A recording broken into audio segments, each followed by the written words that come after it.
દિલ્હીના વસંતકુંજ વિસ્તારમાં Nelson Mandela માર્ગ પર એક મર્સિડીઝ કારે 3 લોકોને ટક્કર મારી, જેમાં એક 23 વર્ષીય યુવક મોતને ભેટ્યો તો 2 લોકો ઇજાગ્રસ્ત થયા.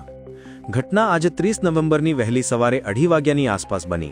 પોલીસના જણાવ્યા અનુસાર તેમને ઘટના સ્થળે પહોંચતા જ એક ખરાબ હાલતમાં કાર મળી આવી હતી.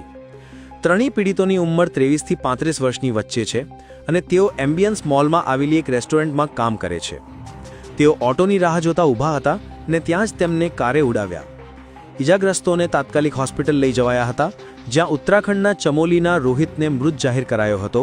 હાલ બાકીના 2 લોકોની સારવાર ચાલુ છે. કાર ચલાવનારો શિવમ એક લગ્ન સમારોહમાંથી પરત ફરી રહ્યો હતો, જેની સાથે તેની પત્ની અને મોટો ભાઈ પણ હતા. પોલીસે શિવમની ધરપકડ કરી લીધી છે. પ્રાથમિક તપાસમાં જાણવા મળ્યું છે કે રોડના વળાંક પછી કારનું બેલેન્સ બગડ્યું અને તે ઓટો સ્ટેન્ડ તરફ ધસી ગઈ, જ્યાં તેને ત્રણેયને ટક્કર મારી.